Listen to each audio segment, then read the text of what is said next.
你看我们要表现这个社会嘛，那就应该有点比例啊，才能反映社会啊。那 quota 本身是 illegal 的。OK， 这是这个，所以这个要走多远，有个很 fine 的 line。OK， 而且不符合美国宪法，就是 American Constitution is colorblind。OK。That any racial code is against the spirit of American Constitution。这个我们有点像 debate 啊，我就觉得其实 debate 的一个好处，我们就是有的时候把思想弄出来啊。就是我倒是觉得呢 ，totally colorblind， 就像这一次的 Supreme Court 也还没有支持。我觉得最终目标应该是 colorblind 啊。但是呢，我就提一下这个，在这个我 slightly difference 在什么地方呢？我觉得。就大家考虑这件事情嘛，是不是我们这个 society 啊，要去考虑叫做最大公约数？我就起码我再说到我们 debate， 我就觉得有个最大公约数在哪儿呢？就是你哪怕做 affirmative action， 就是 certain 种族 certain race 应该受到照顾，对吧？但是是不是要照顾他和放一个 cap 给 Asian， 这实际上是 slightly two different thing。所以我这马上 get to you。所以换句话来说呢，我觉得我们最大公约数啊，就是说，你是不是应该有一些 policy 去照顾某个种族的达到 diversity， 这个是可以讨论的。什么是因为有的人就讲你老这样做，其实那个种族永远起不来，对不对？应该怎么样慢慢放开，对吧？但是现在最大的公约数，我们首先要 against 啊，就是说你不应该放一个 negative 的限制给某一个种族。对吧？就说到这一点，我就想 quote 一下那个 Reagan 那句话，他说 I don't care 这个，当然不完全是这句话 ，I don't care 是不是 Asian kids， 因为有人报告他就是 Berkeley 啊，好多 Asian kids， 他说 I don't care a lot of Asian kids，as long as they own the rights to be there。如果他自己 earn 的这个 right to be there， 那他就应该 there。所以我真的我在想 reiterate， 就是我想 separate 这两个 issue 来 discuss。因为我们要去 against 其他的主义，我们 political 我们 power 未必够，但起码有一点，就连 Supreme Court 有那个Justice 也写了那个意见，对吧？就这次 Bishop Kennedy 就说我们要注意这个对亚裔是不是有歧视，所以我们就觉得我们是不是大家有一个 take away， 就是我不管你对别的主义怎么样，你说亚裔不能超过多少，这没道理，这是 discrimination， 对不对？你不能说某一个主义我要用个 negative 的东西把你压住。这个是起码我们大家可以同意的吧？好，所以说到这个，我想那个啊，got it.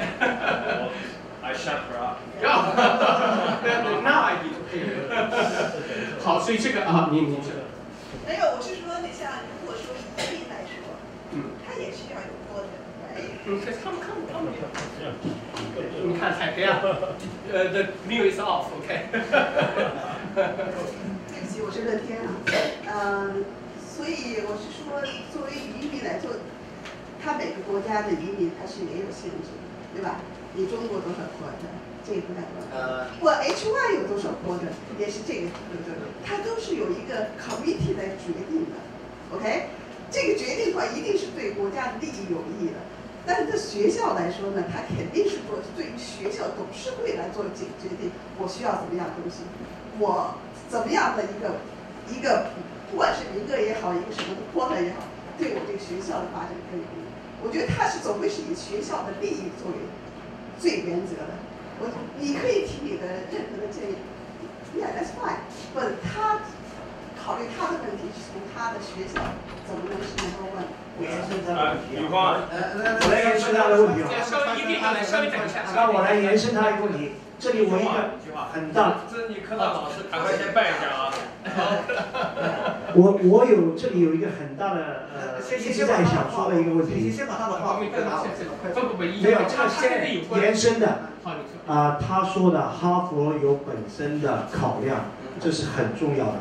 那么这里我们华人有自己的想法，我自己也想到一个问题：为什么你要 certain rate of 录取率？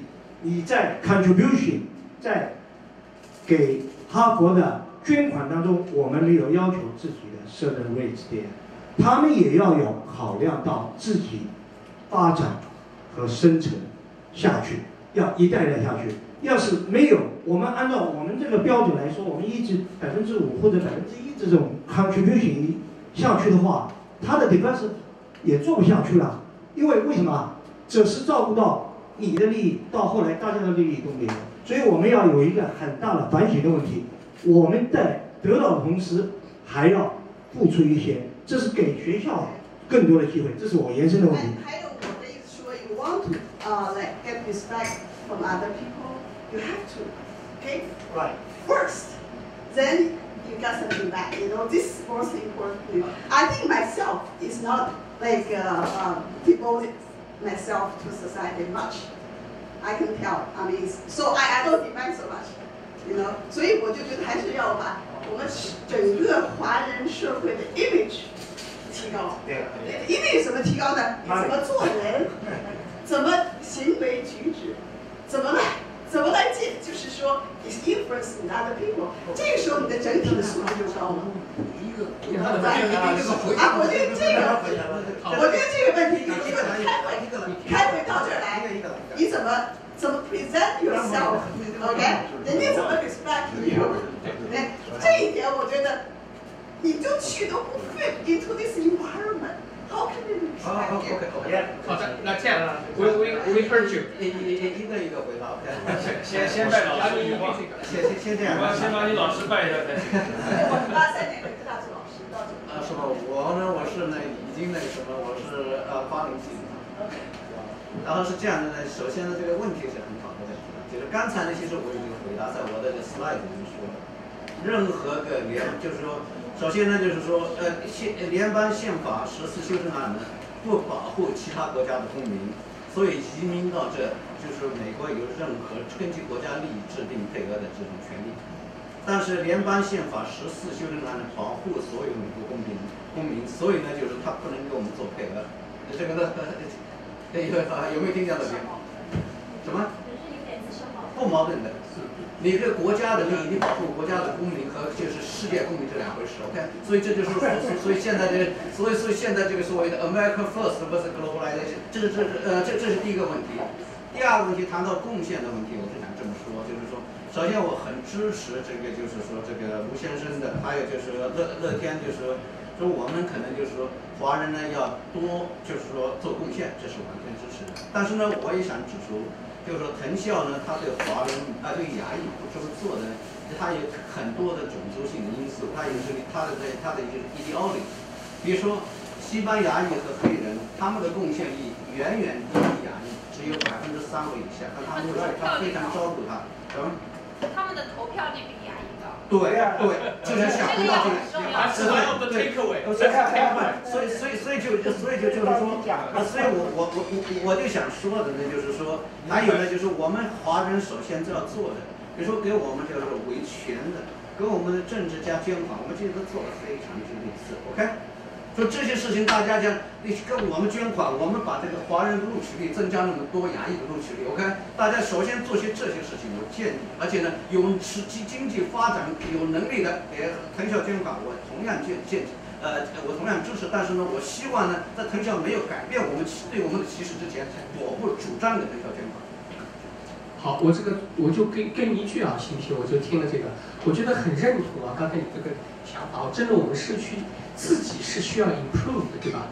但是在我们社区 perfect 之前，我们当然也可以要求我们合理的权利，是吧？知道，我就说你 have to like give first and then you ask something for return。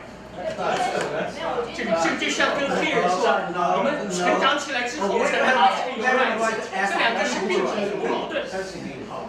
行，那我要把我们这个讨论可以看到，影响有很多兴趣，对吧？好，这个。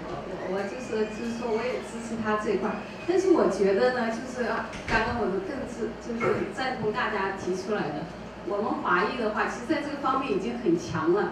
就是说呢，像我姐姐，他们孩子真的都是Cambridge 啊，什么Johns Hopkins，我自己儿子也是。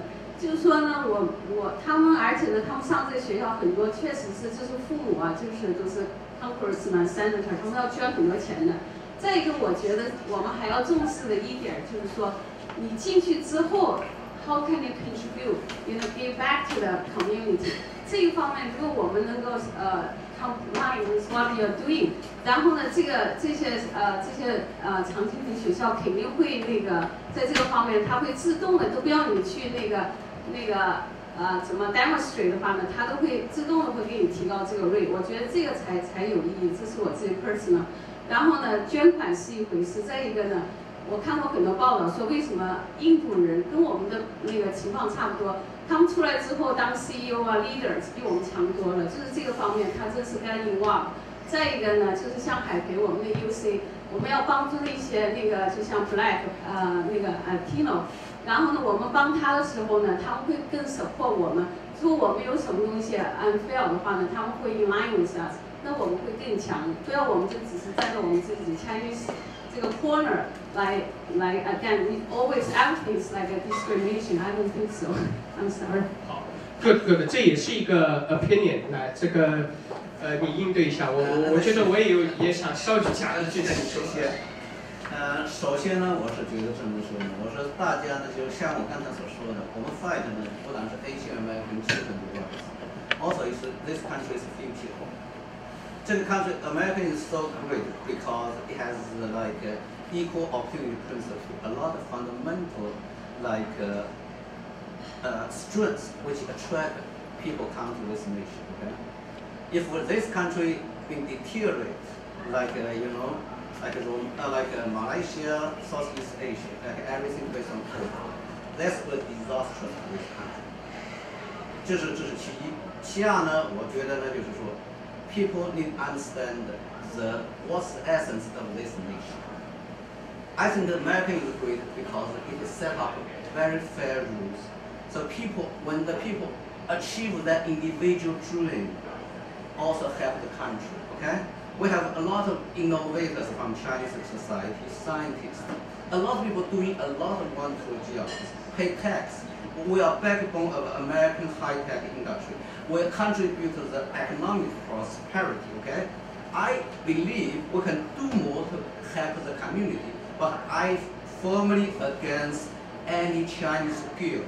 That kind of nonsense. I don't like it. Okay. We need to portray all positively, encourage people to do more, but we're contributor of the society, we should not be punished. Also, another thing is, that's the very people who support affirmative action, they screwed up the K-12 education. They cannot improve inner city educations. End of the day, they put the Chinese and the Asians as scapegoat, okay? They enslave, in the past, but why Asian American need to pay that? 好，这个如果我跟一句啊，我这个 again 我也想应对一下，你这个机会正好麦克风在我手里，是 OK 我就想提一下刚才这个柯达老师还有这开始的 OK 刚才提到的事情，我觉得你讲的都有道理。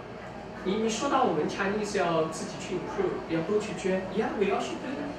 我们 community 也慢慢在 evolve， 因为特别是我们 community 46%是 from overseas， 这是一个 very young community。We're learning. That's the culture. I'm telling you, the good thing is we're learning very fast. 我已经看到我们很早期的这些大人，这个 improve 非常快的，我们这个不能着急，对不对？但是我还是这个意思，就是说这两个不矛盾。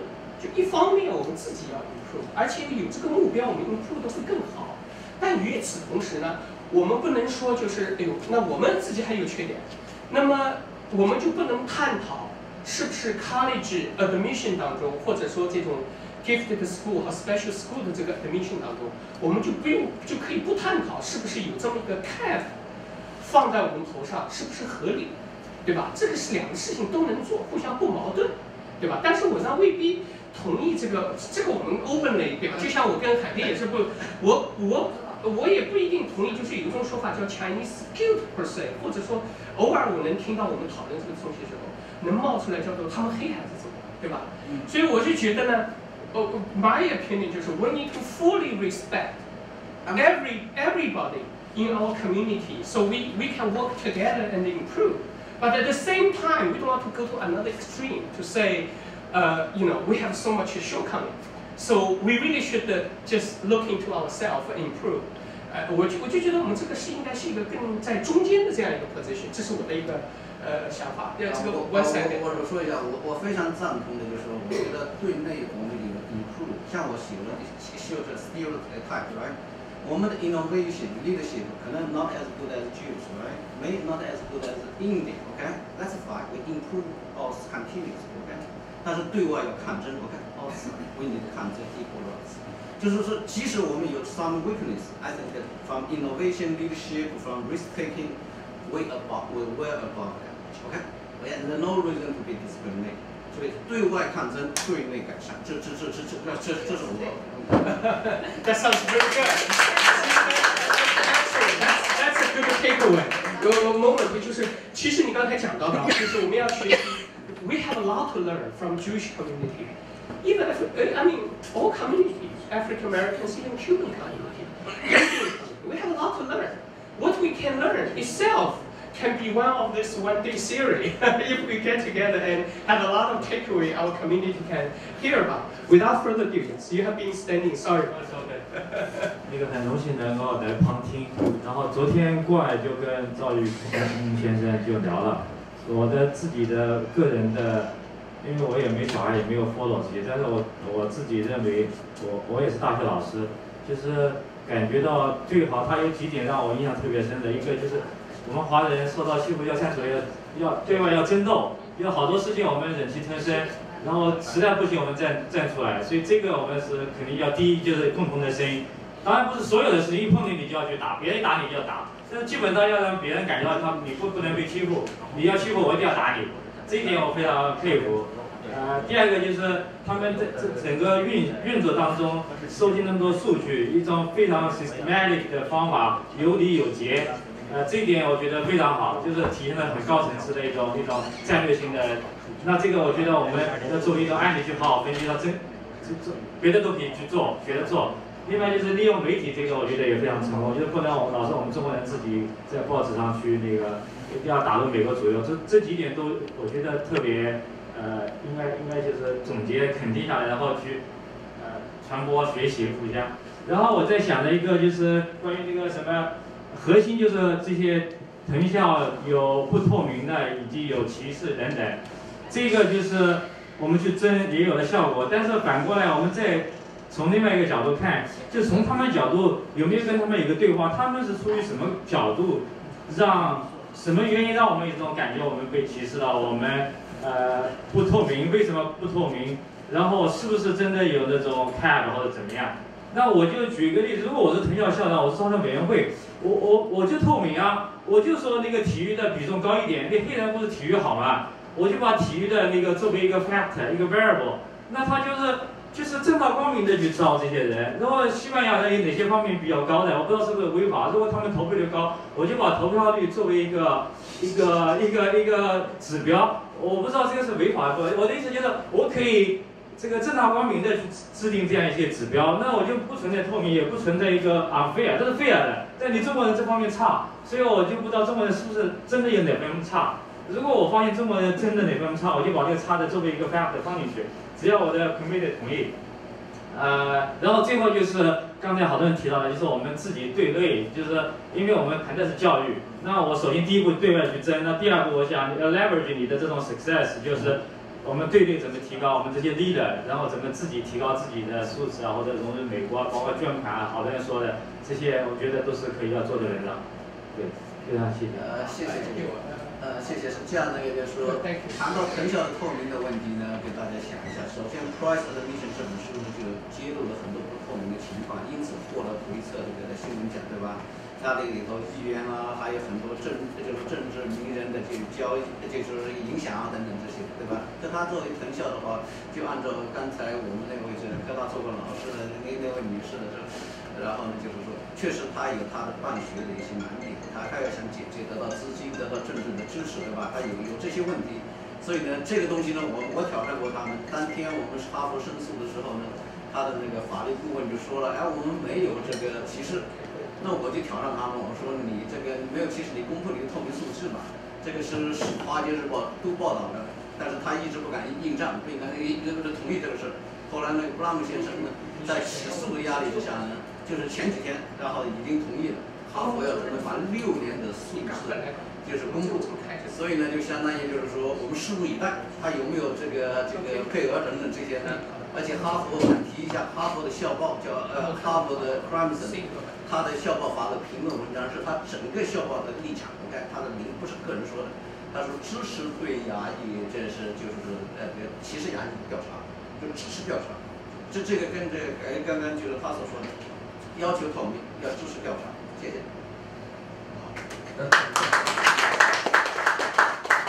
还有没有问题 ？OK， 那个刚才是蓝中丹啊，就是今天下午要讲那个奥巴马 transgender bathroom 的一个 issue， 让他问，他下午过来啊。OK， 好，那么那我就跟宇空我们俩探讨探讨，对不对 ？First of all, nice tie, great tie 。你知道，一般我们一说 great tie， 后面有 tough questions， 态度一样嘛。没有，mine is boring tie。我在华人那个谁那个台北华人大会上已经洗礼过了。洗礼过了哈。我的 question 是这样的，其实那个刚才其实也是对 David 的，对吧 ？David， 我注意到刚才提了一个很有趣的一个问题。Yes, David. I heard. Yeah, let me try best. Yes, I think I overheard you mentioned one thing during your presentation. You mentioned that the quality of school dropped at a certain point because when you consider how many different racial groups and the percentage in the school, you mentioned important criteria, say the quality of school, right? A moment ago, Lucy, right? Lucy mentioned another thing. Says Harvard needs to do certain thing because they have to they have to think about the quality of school. Well, I realize when you both talk about quality of school, you talk about two different directions. If I understand correctly, when you talk about quality of school, you're talking about if there's no quota, purely merit-based. So the student, the level will be higher, so quality score higher.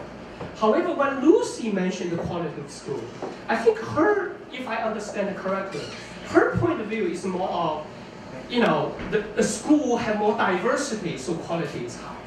So I realized when you define the quality of the school, you actually might using different criteria for school.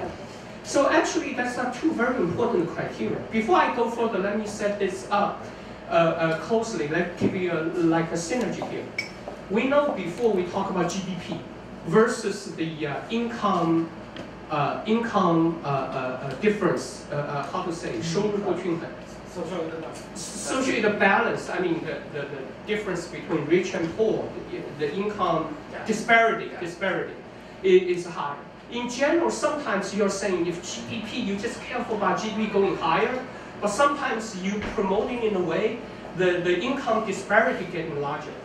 So here come the issue. First of all, about the quality of a school, I actually have a separate question for you and you, since you mentioned two different things here. For David is that, when you say the quality of a school, what do you think is more important? Is the quality of a school in terms of average student score or average technical merit, or quality of school need to consider the balance between getting different students, also try to think about the student in a relatively not underdeveloped area. Okay, so which is a priority? In other words, it's like GDP is high, or it's important that the income disparity is lower, is more important. So that's one question. But before I go further, I come back to your Lucy about the quality of school. I think when you mention the quality of school, you're saying if we don't go by merit, it's totally opposite when we look at the quality of school. Not to go by the merit. If we have a diversity in the school, so the quality is higher. Not necessary. Okay. Harvard itself, right? They have a different vision than other schools. Okay. Harvard wants to be the #1 in the world. Okay. The world is changing every year. So at certain time, they may think this part is more important than other things, you know. So they always want to be on top. That's the issue. Okay, whatever makes them on top of this board. Okay, we have a. You know what, David? I will come. Oh, come on. I look at your list is very long. Yes. So many speakers, so many comments. No, I don't want to take too much time. And that's fair for everybody. We set up a time. Yeah, No, right. 30 minutes per person, no more. Yes. And otherwise become unfair platform. And this is Okay, fair. Okay, gotcha. But people want to have more than this. Yes. And I understand. Right. We just You can talk for many days for this thing. Sure. Excellent. Good point. Well, I think I located this topic probably the most time because it's such a big issue. But we're closing up on it. Okay, all right. So what I'm saying is Harvard as the #1 school in the whole world, they have to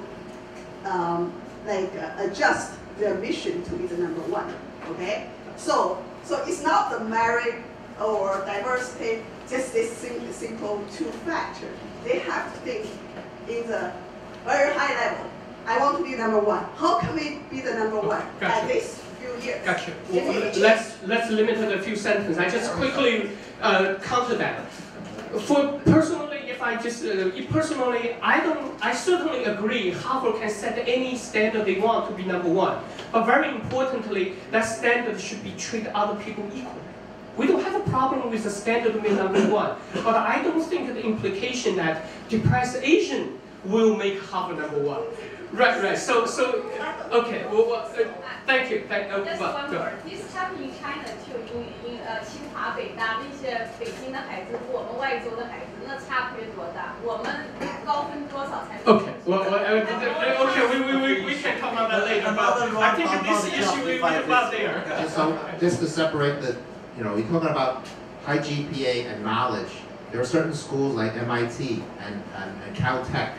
They do not look at the diversity. Okay, that's important because we want to graduate knowledgeable scientists and technicians.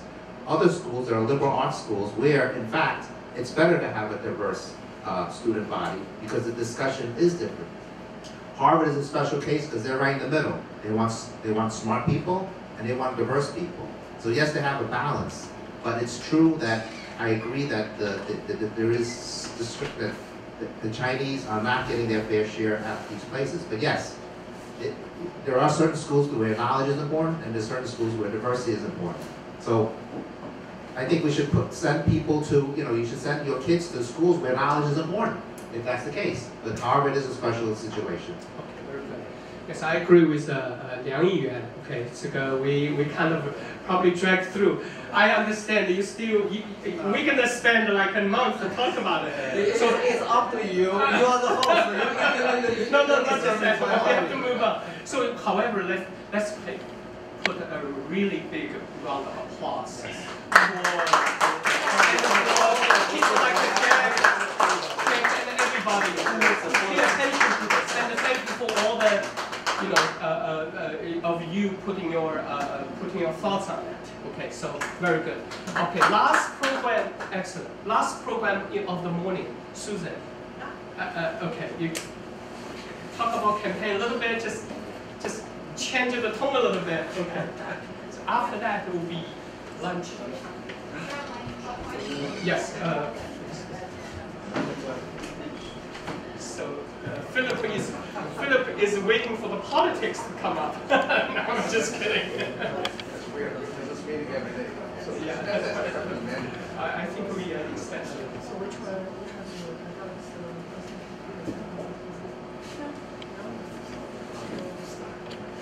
我们有没上了？啊，刚才你不是你刚才是给了个 sticker 哦，你给我 email 是吧 ？OK， 其他OK yes yes. Let me get my email. Thank you so much. And you can start. I will get the PowerPoint. 一半的人我认识，因为大家都知道我是销售员 Coven 的秘书长，然后同时是他的 campaign manager。我做了很简单的 PowerPoint，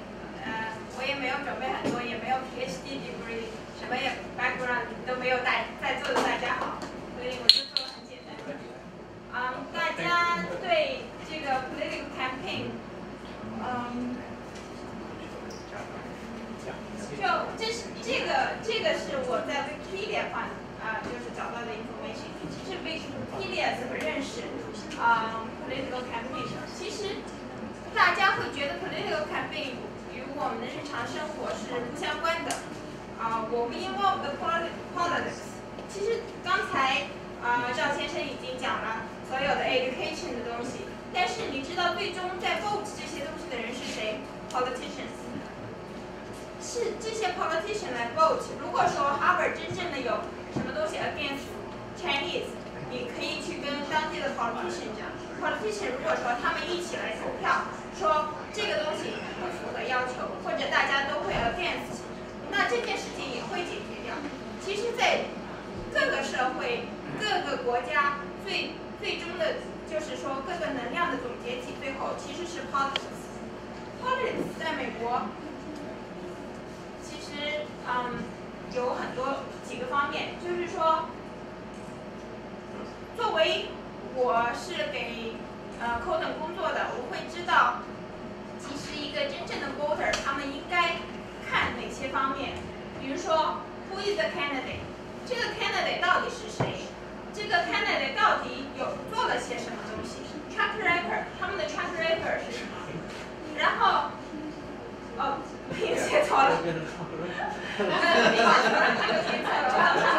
一下。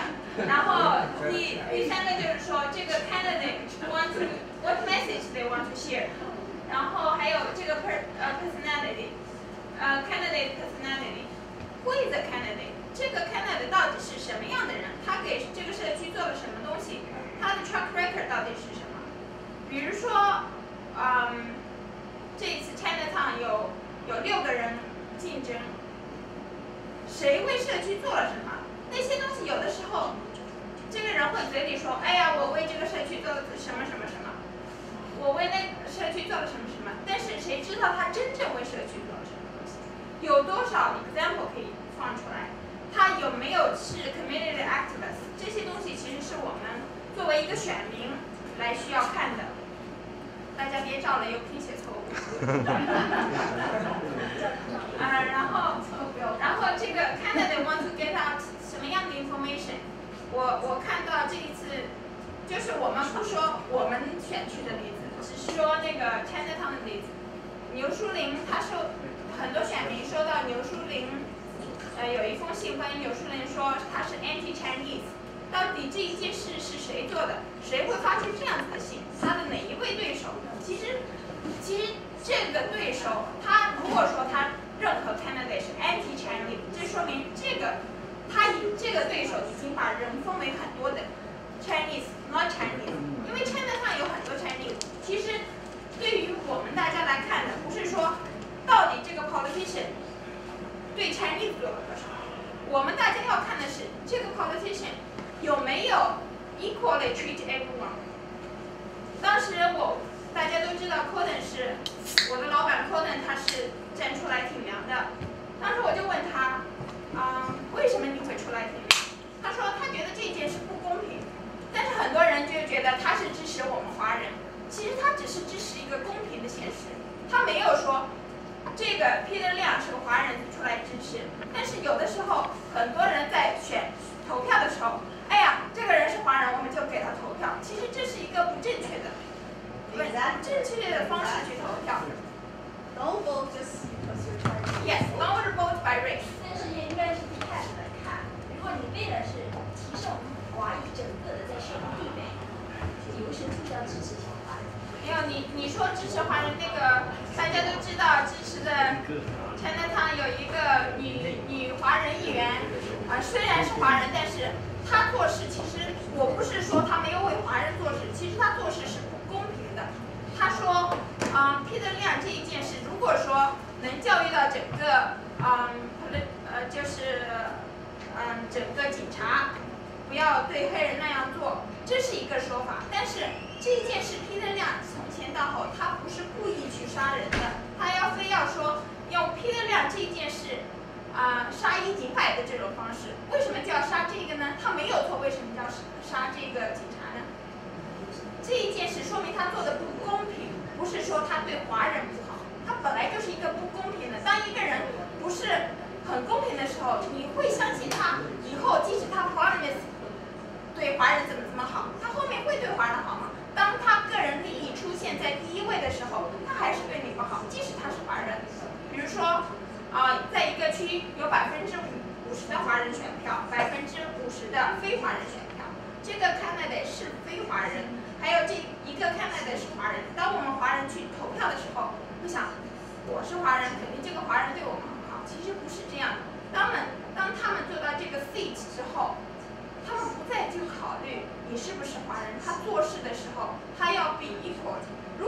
这件事是华人做错了，那当然华人就应该受到惩罚。如果这件事是另外一个族裔做错了，那另外一个族裔就应该受到惩罚，不是因为他是不是华人。其实大家在政治方面，现在华人对政治的热情越来越高，而且从这一次我们区9月13号有一个初选，选一个 district leaders， 有一个 candidate 是华人，有一个 candidate 不是华人，很多华人我看到他们都去投票，今年的华人投票率相对来说比去年初选高，但是没有预期的那么高，有一点点改变，但是改变不多。大部分华人我问他去投票，你投给谁？他说我当然投给华人了，我为什么不投给华人？还有人说你如果不投给华人，你把你的祖宗忘掉，这是什么样的说法？我就觉得这个很搞笑的说法。也许在座的没有像那一种层次的人，但是在我们华人里面还是分各种各样层次的，有些是那些老移民，有些是不是老移民，有些是受过教育的，有些没有受过教育的。华人对政治的，华人现在经过批了量这件事之后，华人希望更多的 involve 到政治里面。但是真正的 involve 到政治，不是说你去支持哪个人，去哪里做义工，那你就叫 involve 到政治。其实政治在日常生活中，你发现你们家周围一个 street light 亮了，你写个信告诉你的州议员、市政议员，这样子的话，你这也叫 involve politics， 不是说你只是投票，只是说给钱这样子的。但是你还有可以看到，像这些 message， 比如说 Hillary 跟 Trump 这一次他们要 get out message 是什么样的 message？ 这个 message 是你希望的 message 还是你不希望的 message？ 不是在于他是什么党派，是什么样的人，是男人是女人，是民主党是共和党。其实我们要看的是他这个人能不能为我们社会做到我们现在所需要的事情。还有这个 personality， 比如说一个 candidate 他本来就不是诚实的，那你觉得他会去对这个国家怎么样呢？或者说这个 candidate 他是很 crazy 的，那你知道他会给这个国家做到什么样的好处呢？所以这一次是两个对于我们来说其实都是很难去选的。你到底选谁又是正确？其实个人有个人的观念，我觉得只要你的观念对于你来说是合理的，就可以去选。不是说他是民主党，所以我支持他；他是共和党，我就支持他。如果按党派来支持的话，现在我们华人还没有这个实力。还有就是说，这个就讲的说，对于你个人来说，什么样是你最重要的 benefit？ 还有，作为一个选民，你作为一位 candidate， 你需要什么东西？大家都知道 money， 还有一个 vote。除了这两个，别的都是附带的。money， 其实大家都说我们华人在给这个社区 contribute， 但是我发现做的最好的一个 society 就是 CAIPA， 那个Chinese American Medical Association， 他们给每个医生的要求是 5% of your income， 这样子的 contribution 我觉得才是 fair。其实犹太人他们也是有这样子的，犹太人我问了很多人，他们 society 也是要求5%，有的是要求8%，有的甚至要求10%。但是我们华人问问看自己，你们到底给了多少？有没有5%？或者是甚至有1%吗？其实很多人都觉得，我们需要这个，我们要那个，我们要等一下我们没给他捐款，等一下我们给他捐款，他要改变什么东西？其实付出跟得到有的时候是相等的。当你要求的时候，你也要付出，不是等他们给你了才去付出。还有就是说 vote 有的时候怎么拿到这些 vote？ 你可以有些是发信给他们呀，打电话呀，还有一些比如说word of mouth 你有怎样的 track record， 你就会收到怎么样的支持者。比如说你帮助很多人，那很多人就知道你了，当然你会拿到很多 vote。但是当两个 fresh candidate 的时候，他们就是你的多，谁的背景好。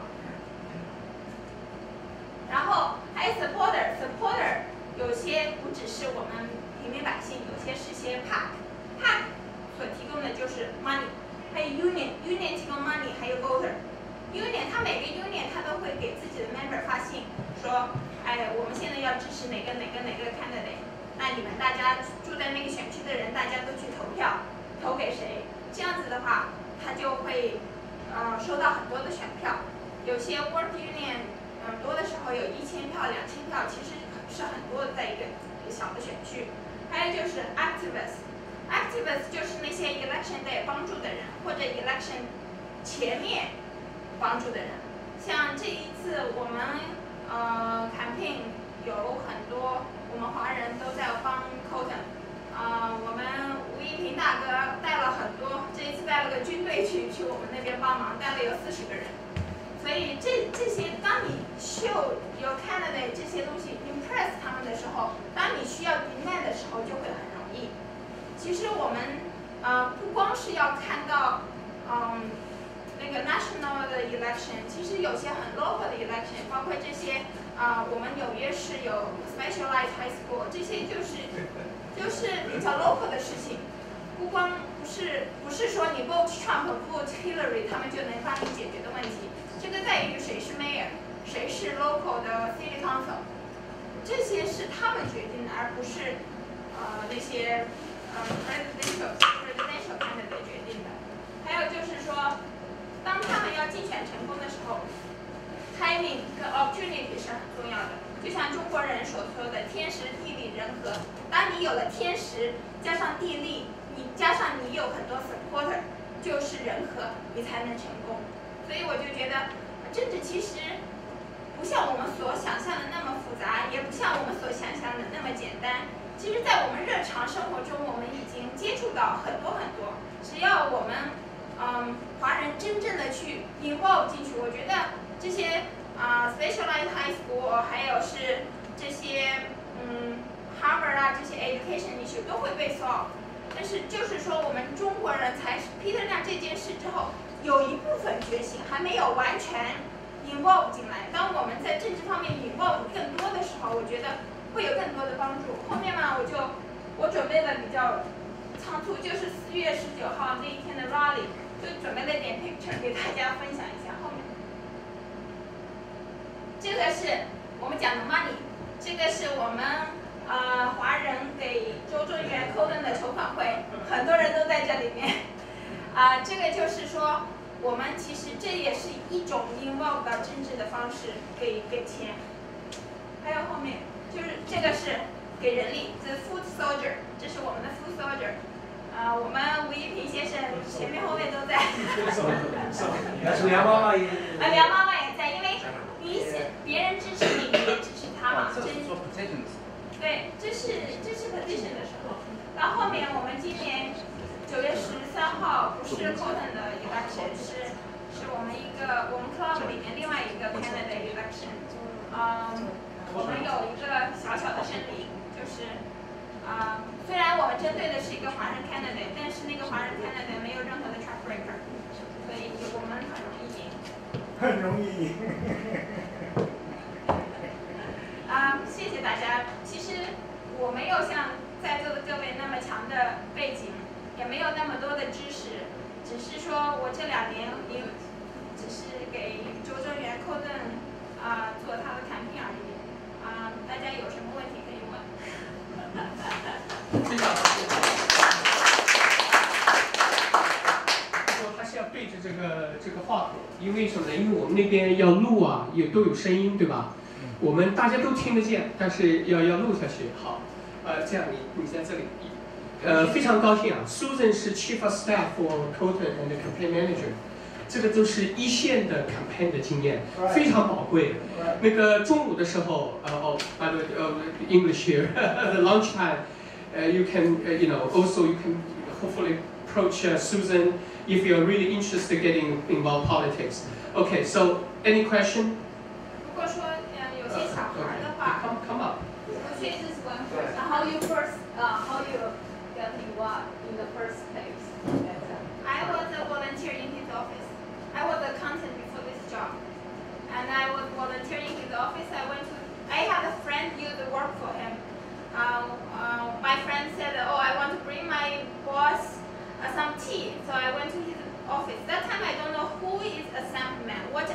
compliment me. I have no idea what politics. So I went to his office and I see he helped a lot of seniors. And he helped the community. I said, what I can do for the community? He asked me, what you can do? I said, I'm an accountant. Maybe I can help them to file a tax return. So that's how I started. And he's the previous chief of staff. She retired. So Assemblyman called and asked, are you interested in this job? I said, I'm interested, but are you sure I can do this job? He said, yeah, sure. Then that's how I started. Will you mind to share the experience, so maybe help us how to get involved? Could you narrow down, because there's a lot of experience. Narrow down. Just a little bit like describe your story, and maybe share in the group first, then we can spread it out and help the Chinese community. You want to involve, then you have to be active in the community. That's number one. You don't have to say, oh, you give the politician how much money you contribute. That's good. But you do be a community activist. Like there's an issue come up. Like say road issue. Like Stanley is a community activist. He's involved. He at any time has education issue. He always number one. I always see him. Anything related to education, I always see him. You also involve the politics. That's also politics. When you involve the issue, always involve the politics, because you need to looking for politicians solve this issue. That's how you're going to start it. You have multiple contact with them, get to know them more. When you have some similar question, you know who you're going for. Ask who you're going to ask, and who can help you. That's the thing. And then if you have money, of course, contribute. And if you have time, contribute. So that's ask them for, you be a community activist and contribution. Okay, good. Yeah, I actually have two takeaways maybe share. One is about election campaigns, because I run my own Board of Education. By the way, New Jersey has probably the most BOE members across the entire states of America. Well, Board of Education board members. We have about, I think we have 10, including myself, in New Jersey, maybe even more than California, even though we don't have assemblyman, assemblywoman from the Chinese American community just yet. Yeah, no, I know. So I think what I mean to say is, I think it would be a great idea for all of us with experience, like you and me and others, to sort of write it up, make a data bank, a database for certain levels of elections, for ad, for the council, for mayor, for assemblyman, assemblywoman, and all the way to the federal level. Because these levels are a little different. There's a general knowledge out there, but I think there is uniqueness in our community as a minority, as a starter, in how to build coalitions with other people, and how to maneuver political party systems. So I think it would be a great idea. I actually suggested it to IPA as well, for ECA maybe, to do this collectively across the entire country. So that's one takeaway. And the other takeaway about the local environment, absolutely 100%. I think it's probably, I personally would suggest we put more effort at the local level, because American political system is a distributed system. Federal government can only do so much. I mean, you can only contribute so much individually. But locally, when we have more Chinese American residents, like in New York City, or some part of New Jersey, we have a relatively high percentage of population, and we can do something. And also, in terms of local involvement, one thing I personally find out is that we should pick a party, my suggestion. If you're right in the middle, you try to flip a coin or something, either right a little bit left or a little bit right. Just pick a party and get involved in the local committee. You only take a few votes to get elected. Very easy. Like in my township, for example, there are 16 election districts. Each district there is a male and female party representative. There are 32 members, almost like in Chinese we call 党支部. There's a Republican 党支部and there's a Democrat 党支部. I have been in the Democrat 党支部for years and years with Mayor Xie Xinfu, and he kind of brought me into it. With this committee, you will be able to know. I think we should divide. And then we will be able to know from the inside what each party's agendas are for the local politics. And then we can compare notes together and figure out how can we collectively maneuver to party systems and make the best interest for our community, obviously for the larger community at large as well. But I think that's a involvement. I think we have too much percentage of Chinese Americans who are being independent or unaffiliated. I think it's a false misconception. I think we should just pick party line, regardless of which party.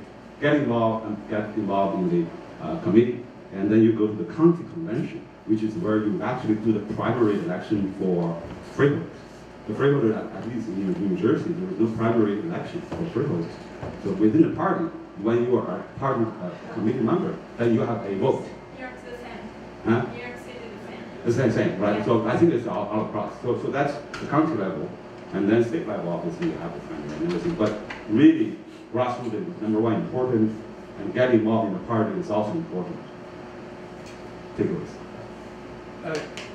You can answer that, or it is so important. Yeah, he's whatever he said is I 100% agree. He's very experienced. Yes. Very much so. Yeah. Don't understand you. I said everyone here is more experienced than me. I only have 2 years experience. I will say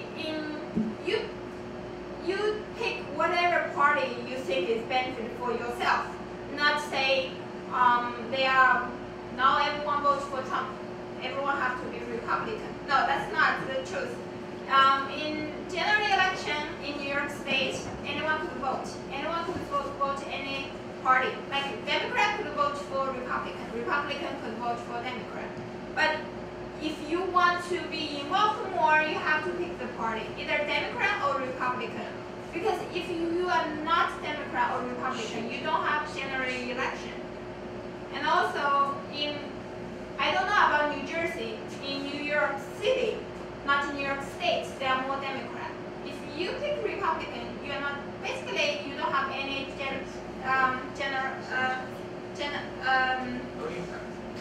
yeah, there's no impact. You are not able to get involved that much. You are not able to win. Oh, that's only one.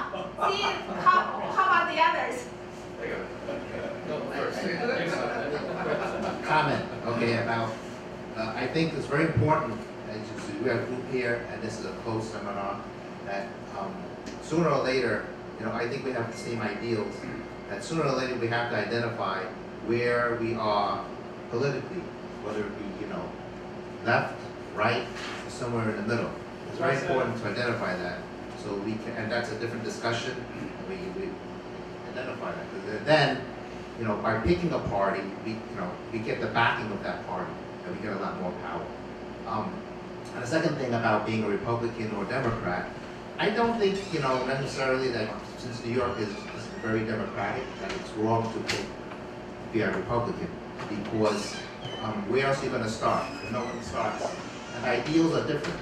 So yes, the ideals are different, but you should, I agree with you, you should go by how you feel and how you, what your attitude is, and pick that party regardless whether it's strong or not. You have to fight. Excellent. Hey, by the way, I'm a Republican. We're going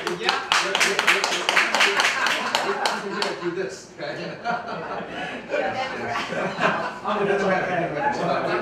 We don't have that kind of party lines here, right? So, yeah.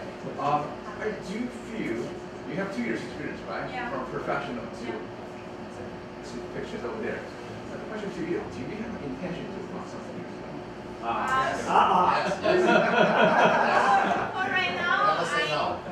right now, I don't think I have enough time because I have a family to take care of. Me too. Yes. Okay. Yes. I have It's the opportunity. 中文讲天时地利人和，如果有这个 who reject? That's such a nice politician's answer to the question. Okay. Any questions? I want to share something. I want to share something refer to Susan said earlier. You know, after we filed the complaint with Harvard Economics magazine, deputy editor came to New York. She asked a question: why people like you, parents, stand out to fight for your children? Why your elected officials did not do that? That's a good question. So let's come back to her proposed position is we should vote for the politician who represents our interests, not vote for somebody shares the similar skin color or face. Okay, so that's my comment. Well, that's what politics is all about. See who represents you the best. There's nothing to be shy about it. Okay. Well, I would like to introduce you, Hai Lao KK. Well, Susan, thank you so much. Okay. Well, actually, we're still in your session, but please go ahead and sit down. Yeah, really, the round of applause for the young, the Chinese in the political field, which our community needs so much. Okay. I want to introduce you, Hai Lao KK. Well, that's the Wang Ming. Okay. The prominent Chinese American community leader in Pittsburgh area. Okay, where is it? No, it is. So please share your thoughts after today's session. Yes, Hai Lao went a long way from Pittsburgh. Thank you so much. 谢谢大家，很荣幸今天能够跟大家见面。我们在网上有很多朋友已经在网上大家交流过，是吧？但是今天能够见到是真的是很高兴，这个要感谢周刚先生这个邀请。那么我可能大家现在没多少时间了，我就简单介绍一下自己。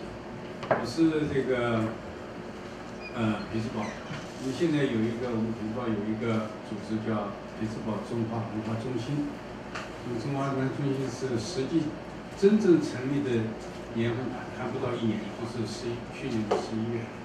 那么，这个是在之前我们有一个叫中华文化节的一个筹办处，就是为了筹办一个中华文化节。那么当时为什么要筹办这样一个节呢？就是其实我到匹兹堡已经30多年了，我开始做生意啊。那么在这个前差不多20年吧，我只是单枪匹马的和美国人，就是没有跟华人在一起。和美国人一起为匹兹堡做了一些事情，包括建立跟武汉市的友好城市，推动这种事情，包括那个 Westinghouse 拿到第一个中国的核电项目，这都是对匹兹堡市来讲是一个很重要的。比方说跟武汉市建立友好城市，它在这个1-2年之内就卖掉了50亿美金的钢铁的企业。卖给中国，后来就加上什么首钢啊、宝钢啊都来买了，那么就是他们就在这个对这个匹兹堡城市转型这个资金方面，匹兹堡我确实是很困难，因为他们的钢铁就下降，所以这个功还是有一定功能。加上那个时候Westinghouse也是在下降，那么它的核电是很好的，那时候正好中国的核电。跟法国搞得不怎么样，要想开辟新的路，现在又不行了。现在中国核电很强了，这个Westinghouse好像都是有过，那么我也不管了，因为什么呢？他现在被日本人买去了。那么我有一个，当然可能大家意见不一样，我有一个父亲的一个遗训，就是你不要给日本人做事情。可能我们这个年龄的人会有这种坚持，可能现在大家想法不一样，我不认为什么区别，但是像我这个年龄，我已经74岁了，是吧？我们这个年龄有一种坚持，因为这是一种民族的问题，我就不多讲。那么我是在5年以前回到匹兹堡，我在5年以前我有10年是离开匹兹堡，但是我这个人离开，我在做事情还是没有离开。那么我回来以后，我才开始跟华人打交道。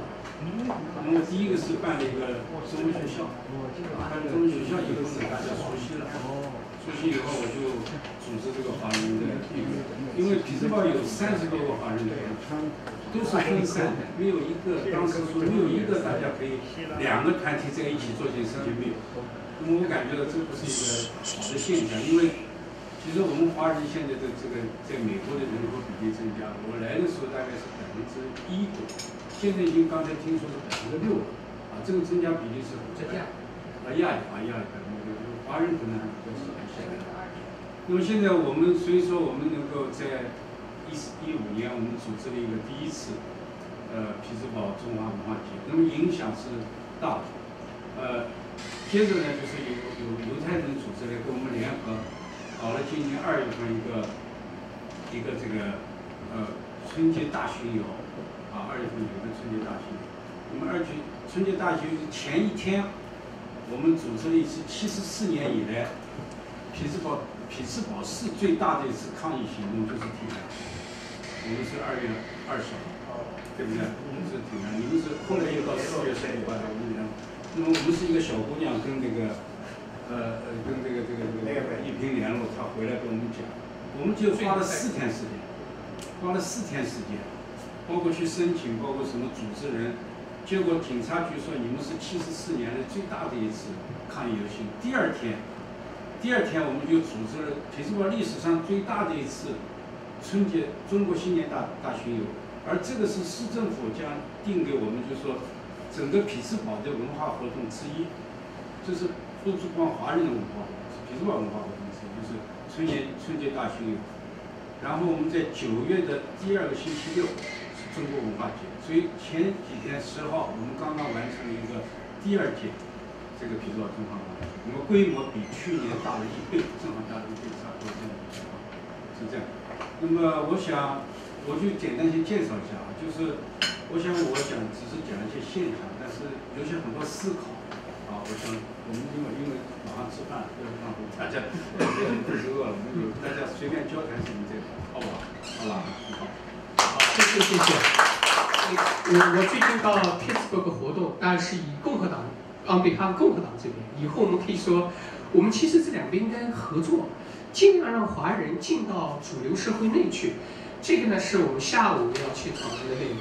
OK， 这个然后海老呢给我们很大的帮助。我真是觉得我们不管做什么活动啊，能够把侨领，特别是在社区工作这么多年的侨领。能够把他们的 energy 发挥出来，那是一个非常重要的事情啊！好，谢谢海老在这边。好，苏振你举手，你说。还有一个，大家搞活动啊，其实政府每年都有配额的资金，就是说让你去申请。如果你不去申请，别人就去申请了。其实我鼓励大家搞这些活动，就去注册。你有一个 non-profit 什么 organization， 你就去跟这些议员啊、市政议员、州议员。去跟他说啊，你需要funding啊，你组织哪些活动啊？你有很多人来参加你的事情，他就知道他有很多 voter 来，他有很多 voter 来，他就会给你funding。这些东西其实很重要，大家可以不用花自己的钱给社区办事，就去申请这些 funding。好 ，excellent，thank you，thank you， 非常好。这个我有一个叫 Wiseman 这个智者哈 politician 里面的，当时就警告我一句话，就说 It's really unwise。To get between your audience and the lunch. OK，so 但是我一定要就是最后说一个takeaway， 就是我真的希望我们在政治上有所建树、有所经验的人，刚才有对吧？好几位我们这里没时间了，这个希望你们以后是把自己的 experience 能够拿出来，特别是跟媒体这边合作，和大家共享，来帮助我们社区的发展。因为我们社区可能在工程方面人多一点。这跟来的人有关，但是在其他的各个领域，包括文的领域上，对我们来说空白的地方还比较多，对吧？好的，我就 unwise 到这里，我们 have a lunch and we got back 1 o'clock，OK， 好，谢谢大家。